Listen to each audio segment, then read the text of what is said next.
13th March 2020. The day began like any other before it. Then came this statement. Fellow Kenyans, I want to inform you that the Ministry of Health has confirmed the first coronavirus case in Kenya. It was that moment when everything had to almost stop. It was just a gloomy day, in fact.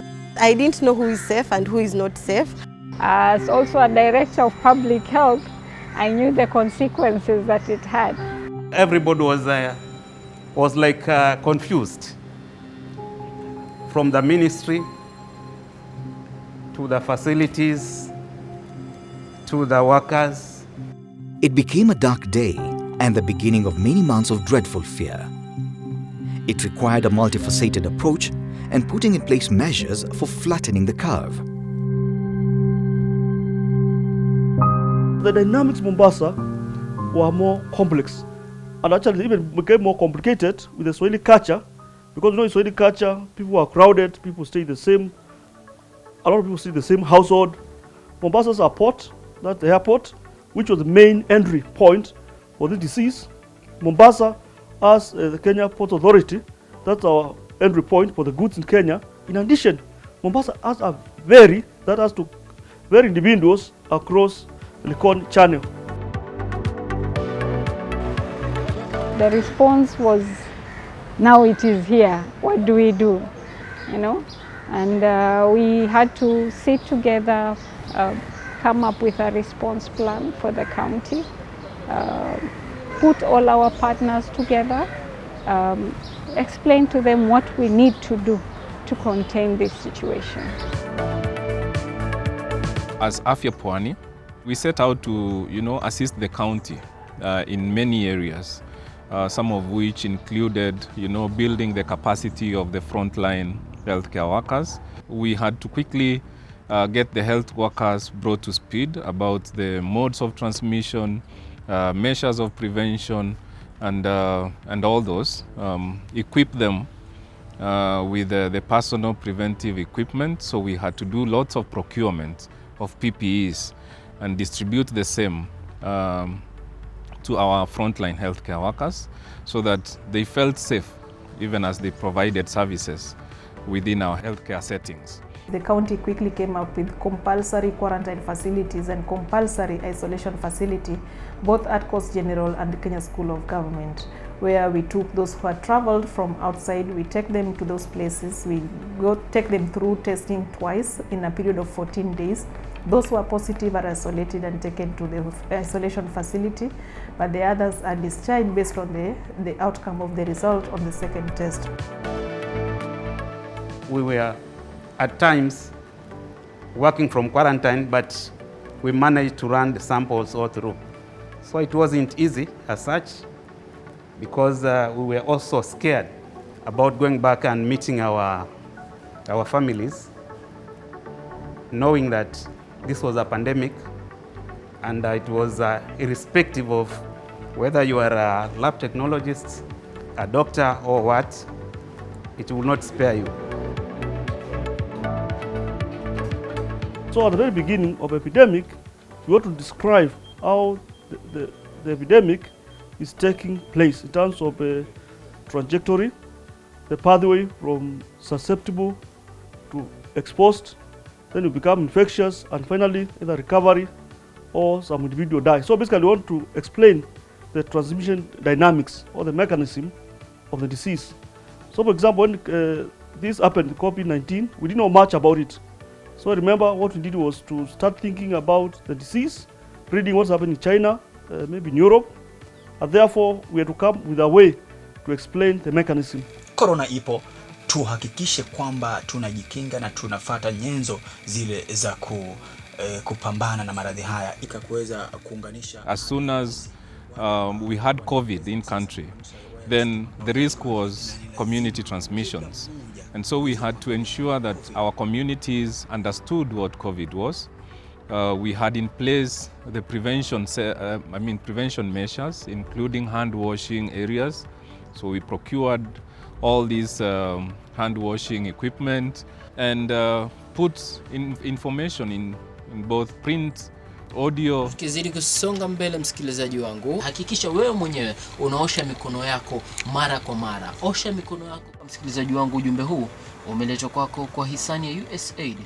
Ili corona isienee, naweka maji hapa, unaoga mikono, unaosha mikono, una sanitizer kila time, unaosha mikono,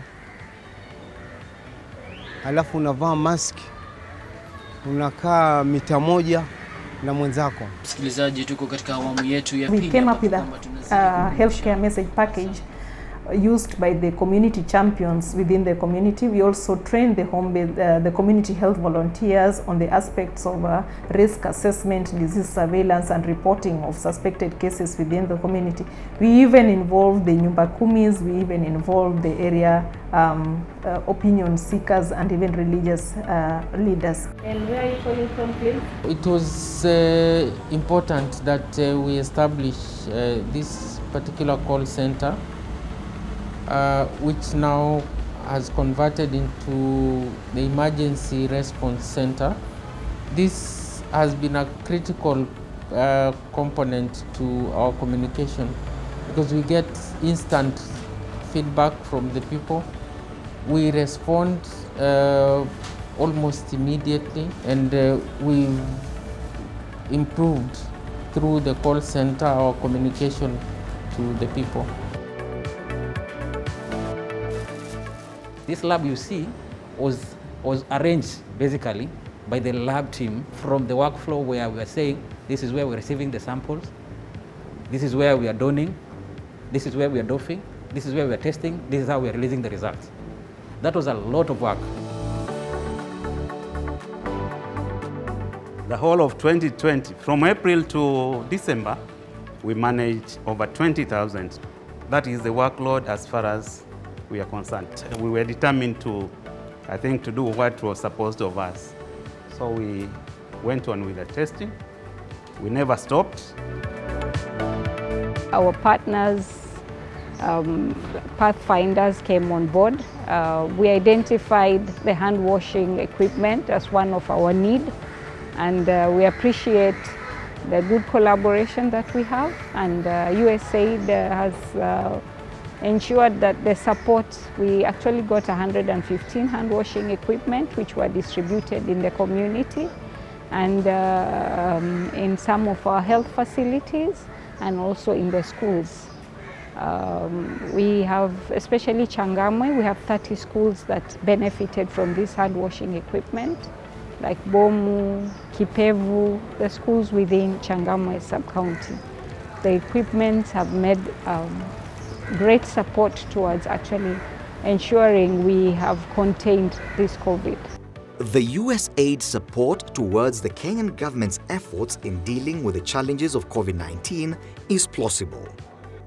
People are now aware of the importance of keeping themselves and their families safe and healthy from the pandemic. On the other hand, healthcare workers have been equipped with information and resources to stay safe and offer the much-needed healthcare services. Expectant mothers and young mothers too can now access hospitals for safe delivery and services to their babies. So right now, going by the numbers and trying to see how really the positivity rate is as far as we are concerned, just here, it seems as if the numbers are going down, which is something that is really telling us something has really taken place. Because in a run of around 94 samples, there before, we could get at least 60 positives, as compared to now when we get around 2, 4.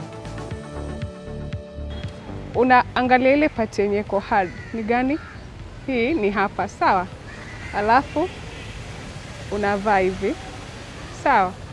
Ushiki huku, unashika tu huku peke yake. What we are seeing now is that since we started the hand washing, even diarrhea has gone down from our data. We have seen COVID itself is actually down. The cases are down. We at least now we can reopen the economy, and people have been able to go back to their lives. Children are able to go back to school. With mainly the main preventive measure that we are using is now masks and hand washing.